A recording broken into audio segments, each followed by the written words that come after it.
오늘은요, 주인의 심판이라는 제목으로 함께 말씀을 나누고자 합니다. 선거철이죠. 이미 두 번의 선거 날짜들이 지났고 이제 수요일 날 또 선거 날이기도 한데요. 그래서 그렇습니다. 선거라는 것은 우리가 일반적으로 어떤 정치인들, 나란 일을 할 사람들에 대해서 나라의 주인인 국민의 주권은 나라의 주권은 국민에 있다라는 것을 기본으로 해서 나라의 주인인 국민들이 일종의 평가하는 거죠. 심판을 하는 날입니다. 그래서 이 심판의 결과에 따라서 어떤 사람은 승리했다고 막 기쁨을 만끽할 것이고 어떤 사람은 패배 굴욕을 맛볼 것이죠. 그래서 우리는 기도해야 됩니다. 승리한 자에게는 겸손히 임할 수 있게 달라고, 겸손한 마음으로 사명을 감당할 수 있는 일꾼이 되라고, 패배한 자들에게는 자신을 좀 더 성찰할 수 있는 그런 기회를 삼고 더 실력을 쌓고 무엇이 부족했는가 또 하나님 앞에 나아가며 성숙해져 갈 수 있는 삶이 되기를 위해서 기도해 주시기를 원합니다. 또한 그러면 우리는 어떻게 그들을 심판해야 될까 했었을 때 우리는 주님의 하나님의 성품을 늘 기억하시면 좋겠습니다. 하나님의 가장 양대 성품이 뭐라겠죠? 공의와 사랑, 의를 통해서 보는 거예요. 저 사람이 의롭게 하고 있는가, 그리고 또한 사랑으로 볼 수 있는 이런 두 가지 마음을 가지고서 보는 거예요. 또한 이렇게 정치인들뿐만이 아니라 모든 사람을 대할 때 공의와 사랑으로 그 두 가지 마음을 잘 섞어야 돼요.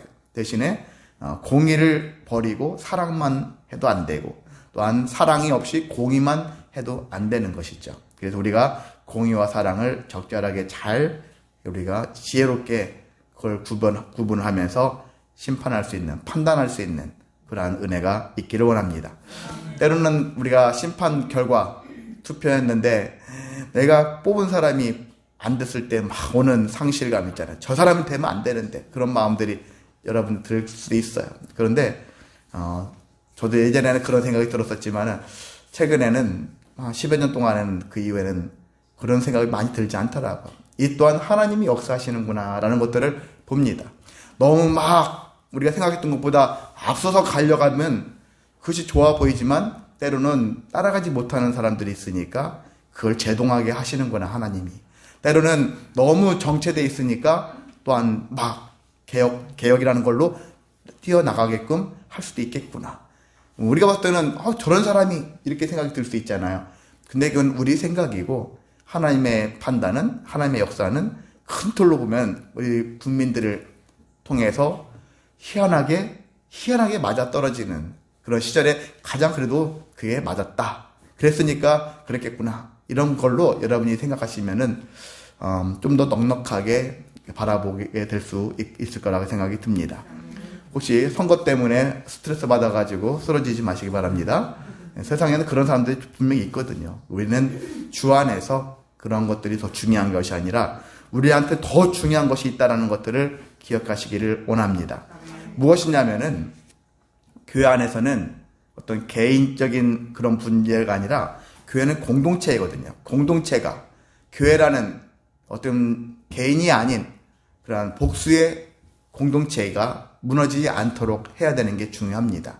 그래서 교회 안에서는 세상의 선거와 관련된 어떤 정파와 관련된 그런 것들이 난무하면 안 되는 거거든요. 그래서 개인적인 마음에서 내가 누군가를 지지해서 갈 수는 있다 하지만은 교회가 누군가를 막 표방하면서 하는 것은 옳지 않다. 하나님 앞에서 하나님께서 구원하시는 분야는 분명히 아닙니다. 그래서 교회 안에서 선거를 이슈한다든지 그래서 정치적으로 접근하는 행태를 취하게 되면 교회가 혼란하게 되어지고 우리는 이미 예전에도 그런 부분 때문에 어떤 분들이 교회를 나가게 되어지기도 했잖아요. 결국은 파멸이거든요. 결국은 무너질 수밖에 없는 행태로 갑니다. 우리는 믿음 안에서 어떤 길로 가야 할까? 그리고 우리가 더 관심을 기울여야 되는 것은 누군가를 심판할까? 누군가를 막 평가할까? 하는 그런 마음보다는 어떤 마음을 가져야 되지만 반대로 내가 평가를 받을 수 있다는 거예요. 평가를 받게 됐을 때 나는 어떻게 해야 될 것인가? 이런 마음을 품어야 한다는 것입니다. 왜 그렇습니까? 모든 인간들은 심판을 받게 되어 있기 때문에. 믿는 자만 그런 아니라 믿지 않은 자만 그게 아닙니다. 믿는 자나 믿지 않는 자는 모두가 마지막 날에 하나님으로부터 예수님으로부터 심판을 받는다. 말씀에 이렇게 나와 있지 않습니까? 제가 하는 얘기도 아니고요. 그래서 모두가 다 심판을 받게 되어지는데, 그래서 나는 그 심판을 받을 준비가 되어 있는가? 이것을 우리는 더 귀하게 그리고 중요하게 여겨야 한다는 것이거든요. 남을 판단하기 전에 나 자신을 먼저 판단해 보는 거죠. 과연 나는 심판 받았을 때 심판에 합당한 그런 소리를 들을 수 있을까? 그래서 우리는 이 모든 심판에 대한 것들을 준비하며 살아가는 인생이 되어야 한다. 학생들은 늘 중간고사, 기말고사, 중간고사, 학년말 막 시험 평가받잖아요. 공부를 제대로 했나? 그렇죠. 직장에서도 평가를 받죠. 평가에 따라서 승진 여부가 달려지고 그런 것들이 있어요. 수많은 것들. 그래서 계속 평가되지만은 하나님 앞에서 모두가 평가받는 것은 하나님 나라에 갈 수 있느냐 없느냐. 그 심판이니까. 제일 중요한 심판이죠. 이 세상에서 심판도 중요하지만 하나님 앞에서의 심판이 너무나도 중요하다. 그래서 우리 심판하시는 분이 우리는 다른 분이 아니라 하나님이시라는 걸 알았죠. 근데 하나님은 우리의 무엇이 되시죠? 우리의 주인이 되신다. 주인이시라는 거예요. 나의 주인은 하나님이시다. 이 마음이 우리 안에 깊이 새겨져 있어야 됩니다. 나는 나야. 나라의 주인은 나야. 이 모든 것도 다 내 거야. 그래서 모든 것들 자기 자신을 포함해서 다 자기 거다. 이것이 다 모든 것의 주인이 나다. 이런 마음을 품고 살아가는 것은 하나님 앞에서 합당치 못하거든요. 나는 근본적으로 나의 주인은 하나님이시구나 라는 것들을 기억해야 합니다. 예수님은 오늘 이 달란트 비유를 통해서 그 사실을 우리에게 다시 교훈을 주시고 있습니다. 이 달란트 비유를 간단하게 말씀드릴게요. 주인이 자기에 속한 소유를 종들에게 맡겼습니다. 그리고 먼 타국으로 떠났어요. 이 종들에게 맡겼었을 때 맡기는 기준은 재능이었어요. 그 재능이대로 어떤 3명의 종이 나오죠. 그래서 한 명에게는 5달란트를, 한 명에게는 2달란트, 그리고 한 명에게는 1달란트. 근데 우리가 조금 맡긴 것이 아니에요. 달란트로 치면 이거 엄청 작지 않은 돈이거든요. 자, 이렇게 맡겼습니다. 그런데 나중에 주인이 돌아와서 보니까 5달란트 맡겼던 사람은 5달란트를, 2달란트 맡겼던 사람은 2달란트를 그렇게 더 열심히 장사해가지고 이렇게 이문을 남겼습니다. 그런데 1달란트 가진 자는 아무것도 하지 않고 땅에다가 묻어뒀다라는 거죠. 묻어뒀습니다. 주인이 결산을 하니까. 근데 이 심판을 위한 결산이죠. 그 5달란트, 2달란트 받은 종에게는 어떻게 칭찬했습니까? 착하고 충성된 종아 하면서 이렇게 칭찬을 하셨고, 1달란트 받은 자에게는 악하고 게으른 종아 이렇게 책망을 했습니다. 주인이 그렇게 책망을 했죠. 자, 그렇게 하면서 그뿐만이 아니라 이 1달란트 받은 자에게는 저 사람에게 있는 저 1달란트 마저 뺏어서 10달란트 가진 자에게 이거 줘라. 그렇게 얘기를 합니다. 그러면서 그 종에게 이 무익한 종아, 무익하다고 했어요. 무익한 종을 바깥 어두운 데로 내쫓아라. 그렇게 명령을 한 이야기가 달란트 비유입니다. 우리는 이 달란트 비유를 통해서 무엇을 좀 알았으면 좋겠는가, 알아야 되는가, 2가지를 생각할 수가 있는 거예요. 첫 번째는요, 우리는 마지막 날에는 반드시 하나님 앞에서 심판을 받게 된다. 앞서 말씀드린 걸 다시 제가 하는 것이 아니라 이런 얘기들이 성경에 있다는 얘기들을 구체화하기 위해서 이 말씀을 하고 있는데, 자, 예수님도 틈틈이 제자들에게 말씀을 하셨을 때 이 심판에 대한 얘기들을 하셨어요. 그중 하나가 마태복음 16장 27절에서 인자가, 예수님 자기를 인자라고 많이 표현하고, 인자, 사람의 아들, 인자하신 분, 그런 뜻으로보다는 사람의 아들, 그렇게 얘기하고 있는 거거든요. 신의 아들일 수 있지만, 하나님의 아들일 수 있지만, 요한복음에서는 하나님의 아들로 많이 묘사되고, 마태복음에서는 인자, 그렇게 표현을 하고 있거든요. 자, 인자가 아버지의 영광으로 천사들과 함께 오면은 그때 각 사람이 행한 대로 그 사람이 각 사람들이 행한 대로 내가 갚겠다. 심판하겠다라는 표현이거든요. 자, 요한도 있잖아요. 예수님의 제자인 요한도 계시록에서 이렇게 얘기를 하고 있습니다. 죽은 자들이 자기 행위를 따라 책들에 기록된 대로, 여기서 책은 생명책을 말해요. 이 생명책에 기록된 대로 심판을 받는다라고 나와 있습니다. 바울도 이렇게 얘기했습니다. 로마서 2장 6절에 하나님은 각 사람에게 그 행한 대로 보응하신다. 이 말도 결과적으로 우리가 행한 대로 심판하신다. 갚으신다. 라는 뜻이에요. 히브리서에도 이 말씀이 있습니다. 한 번 죽는 것은 사람에게 정해진 것이요. 그 후에는 심판이 있을 뿐이다. 심판이 있는 거예요. 그러니까 여러분이 한 번 죽는 것은 사람에게 정해졌는데 죽기 전에 무슨 일을 해야 되죠? 심판받을 준비를 하면서 죽어야 된다는 거예요. 심판에 합당한. 그래서 선거제도라는 것은 어떻게 보면 좋은 게 뭐냐면은 사람들로 하여금 교만하면은 다음에 내가 될 수 없다라는 거예요. 불법을 저지르고 그래서 죄가 쌓여지면 다음엔 내가 다시 그 일을 할 수 없다라는 것이죠. 교만할 수 없게끔 만드는 거죠. 그런 어떤 심판이 있다면은 그런 것이죠. 그래서 우리와 마찬가지로 그렇습니다. 우리에게 주어진 시간 동안에 심판을 받아도 능히 잘했다 칭찬 들을 수 있는 그런 마음을 가지고서 그런 모습으로 인생을 살아가야 하는 것입니다. 그래서 베드로가 얘기했죠. 베드로전서 4장 7절에서 만물의 마지막이 가까이 오고 있다. 한마디로 종말이 다가오고 있다. 했었을 때 그때 우리가 할 수 있는 일은 뭐냐? 정신을 차리라는 거예요. 정신 차려라.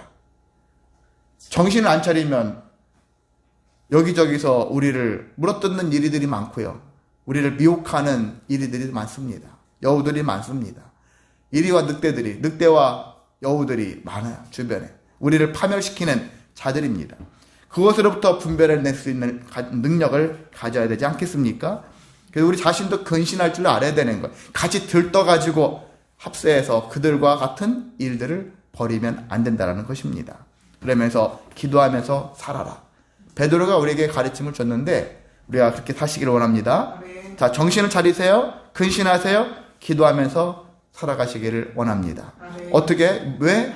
심판을 준비하는 마음을 가지고서 이 일을 행하며 살아가시기를 소망합니다. 두 번째는요, 주님에 대한 바른 이해가 있어야 한다는 것입니다. 주인에 대한 이해.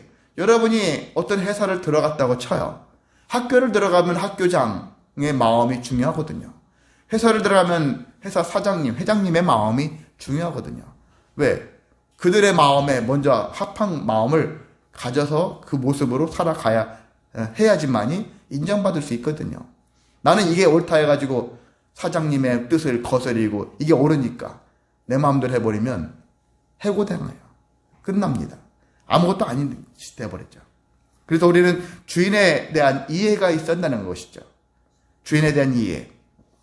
두 종들이 칭찬받았죠. 5달란트, 2달란트 가진 자들은 칭찬을 왜 받았을까 했었을 때 5달란트 남겼고 2달란트 남겼으니까 그것 때문에 칭찬받았어. 이렇게 생각할 수 있을 거예요.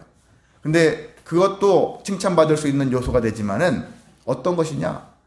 주인의 마음을 헤아렸다는 거예요. 주인이 뭘 원하는지, 주인의 방향성을 알았다는 얘기죠. 주인의 뜻을 알았다는 얘기죠.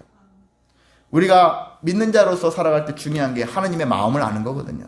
성경을 읽고 하나님을 제거하고 하나님을 보면서 성경에 이렇구나. 성경대로 해야 되겠다. 하나님께서 왜 이런 말씀을 주셨는지 하나님의 마음이 있고 마음이 계명으로 율법으로 표출된 거거든요. 그러니까 계명이 중요합니까? 하나님의 마음이 중요합니까? 계명 이전에 마음이 중요한 거예요. 하나님의 마음을 읽어내면 이 계명이 무엇을 위해서 우리에게 존재하는가. 이제 수요일 날 레이기 강의를 하고 있는데 그런 거거든요. 지난주에는 출산한 여인은 부정하다. 그런 얘기를 나눴거든요. 출산한 여인은 부정합니다. 부정해서 남자아이를 낳았을 때, 여자아이를 낳았을 때, 남자아이를 낳으면은 40일 동안 격리를 해야 되고, 여자아이를 낳으면 80일 동안 격리를 해야 돼. 80일 동안 부정하대. 이것만 놓고 보잖아요? 그리고 여자를 경시하는 것이 느껴질 수 있잖아요? 근데 하나님의 마음을 보니까 어떤 의미냐? 여자를 보호하기 위해서 하는 거예요. 여자를 경시하는 일이 아니라 여자를 보호하기 위한 하나님의 조치였다라는 얘기죠. 여자아이를 낳았었을 때 산모가 여자를 낳으면 옛날에 경시당하잖아요. 아들도 못 낳는 것이. 그래서 쫓겨나기도 하지 않습니까?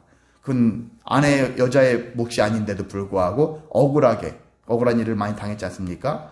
성경을 보면은 하나님께서는 남자 중심이다. 성경 전체 남자 중심 같이 보여져요. 그런데 그 하나님의 마음을 들어가면은 하나님께서는 모두를 다, 특히 연약한 자, 약한 자를 엄청 챙기고 계시구나. 이런 것들을 발견할 수 있거든요. 이것을 놓치면 말씀대로 해야지. 그래서 사람들을 함부로 여기고 대하고 비난할 수 있고 판단할 수가 있다는 것이죠.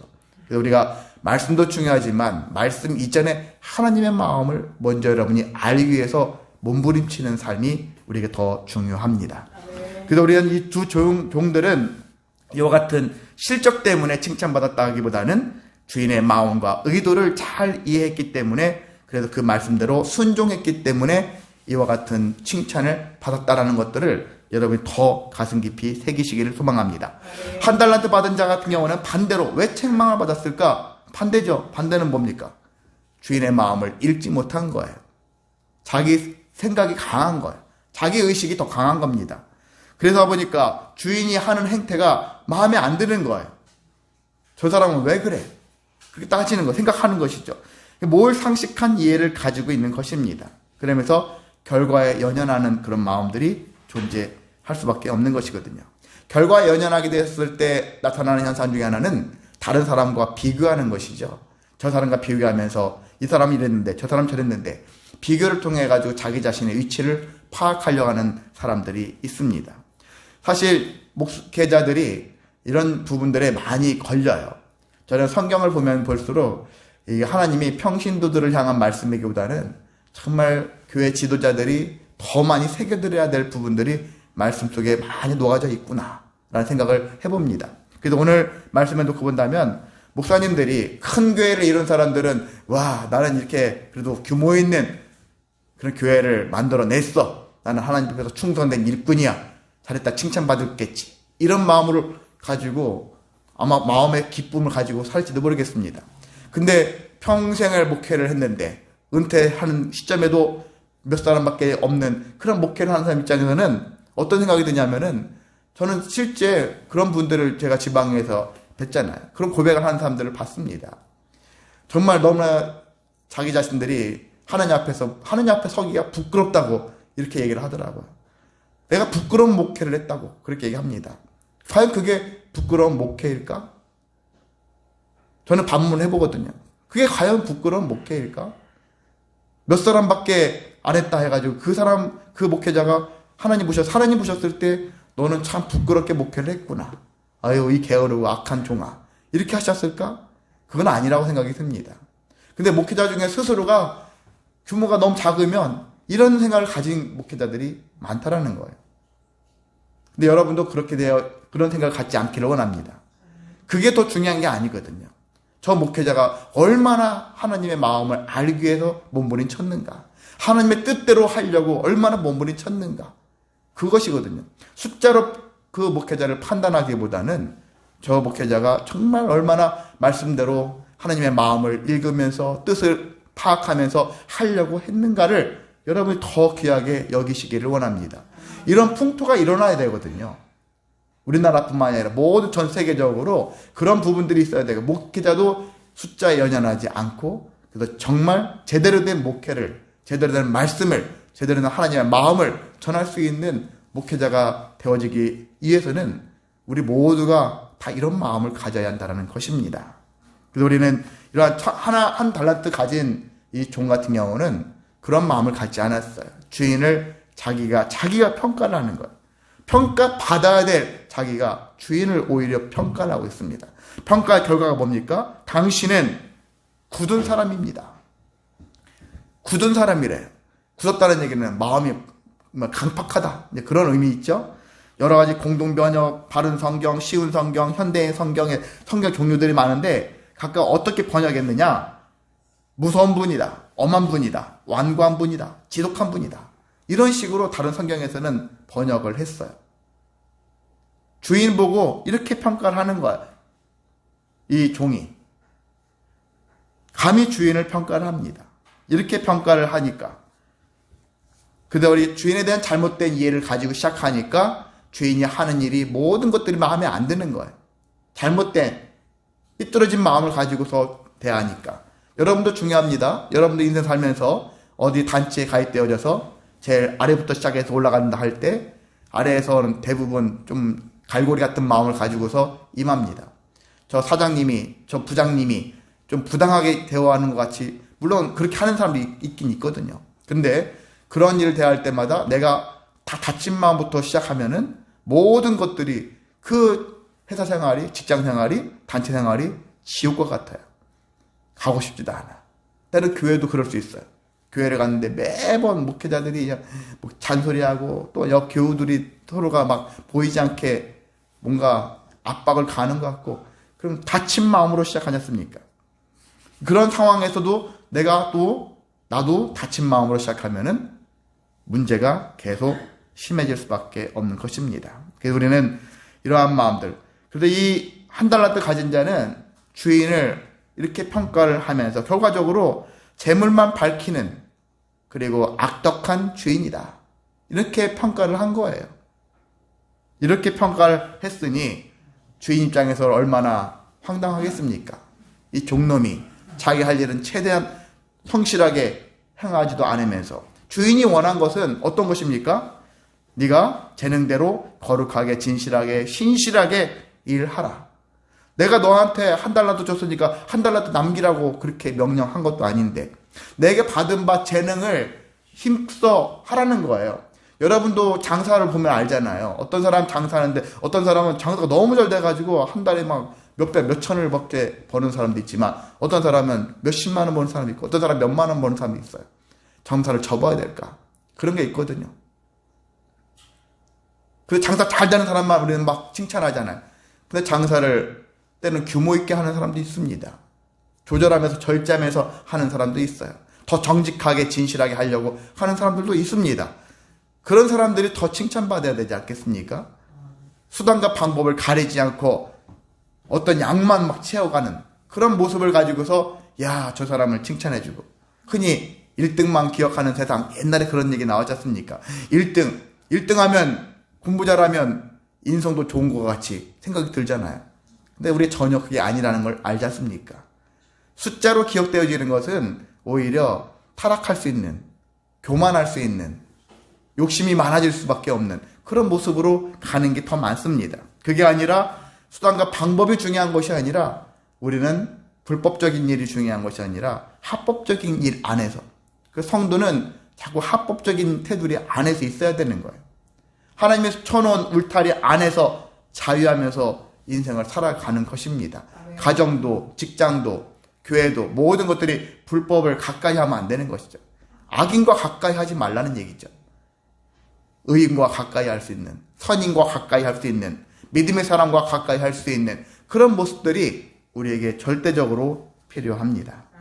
그래서 우리가 이렇게 잘못된 이해, 주인에 대한 잘못된 이해가 바로 이와 같은 차이를 만들어냈고, 그래서 누구는 칭찬받았지만 누구는 책망을 듣게 되어지는 결과가 이렇게 나왔습니다.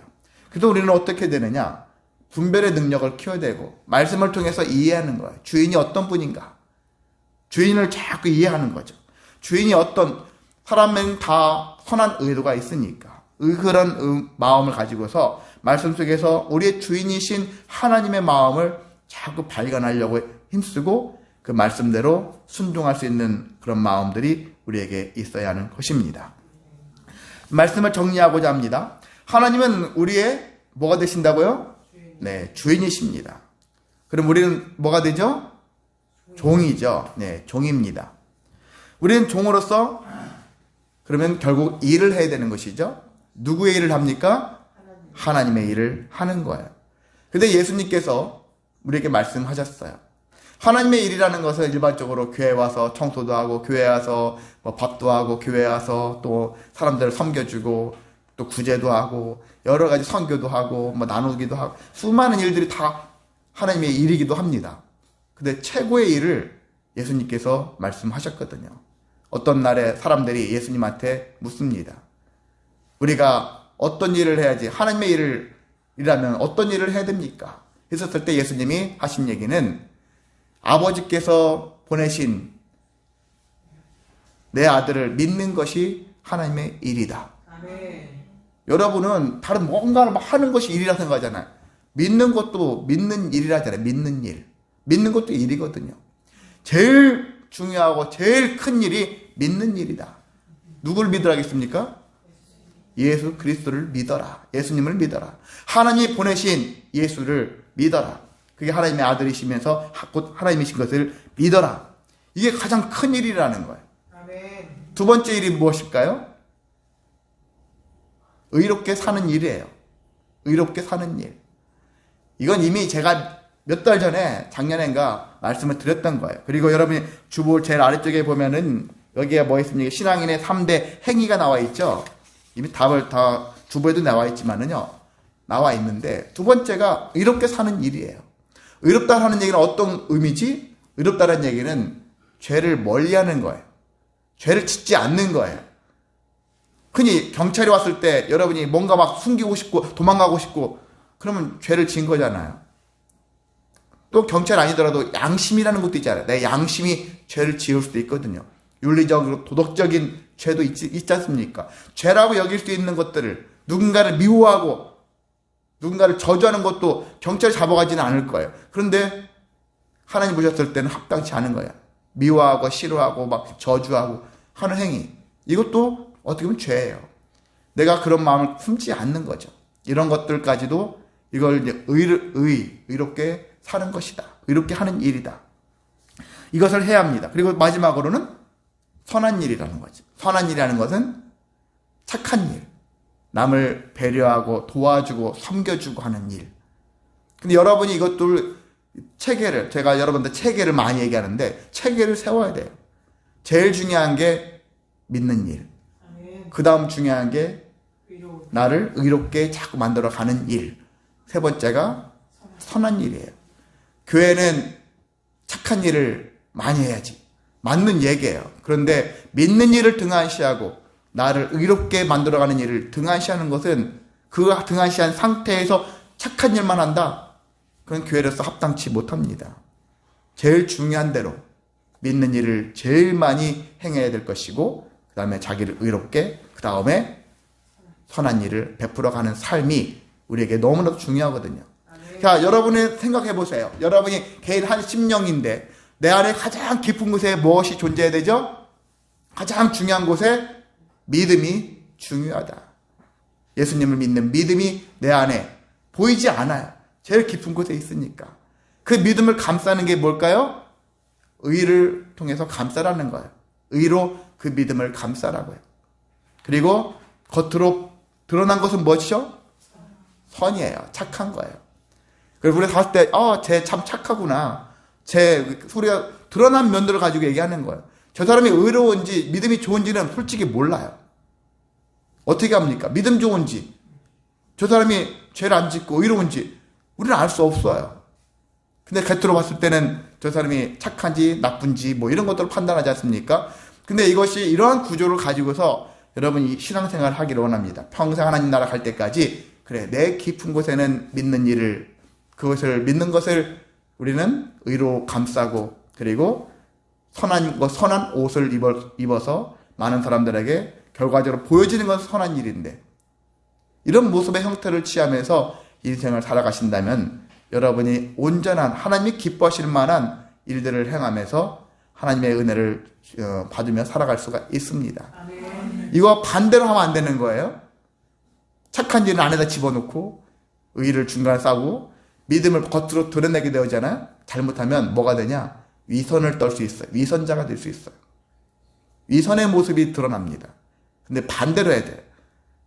그래서 여러분들 뭐부터 넣어야 되는지 이런 것들을 잘 기억해서 나의 믿음을 막 드러내고 나 믿음 좋은 사람이야 이렇게 자랑하면 안 되겠죠. 나 의로운 사람이야, 죄 없는 사람이야, 이것도 강조해도 안 되는 거예요.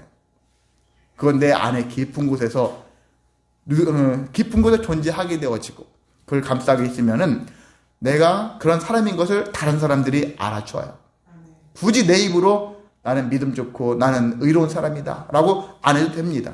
종교 지도자들은 그 짓을 한 거예요. 착한 짓은 저 멀리 두고서 자기의 의로움과 자기 믿음을 강조했잖아요. 예수님이 독사의 자식들아, 위선자라, 그렇게 얘기를 한 것입니다. 우리는 이와 같은 마음을 가지고서 하나님이 원하시는 것, 예수님이 우리에게 가르쳐 주신 말씀대로 정말 믿는 일을 중요하게 여기면서 의롭게 그리고 선한 일을 행하면서 살아가시기를 소망합니다. 우리는 자녀이자 종이자 성전이자 교회입니다. 교회가 무너지지 않도록, 성전이 무너지지 않도록 종으로서 또한 자녀로서의 사명을 능히 감당하며 살아가는 저와 여러분 되시기를 주님의 이름으로 소망하고 축복합니다. 다 같이 일어나셔서 찬송합니다. 450장입니다.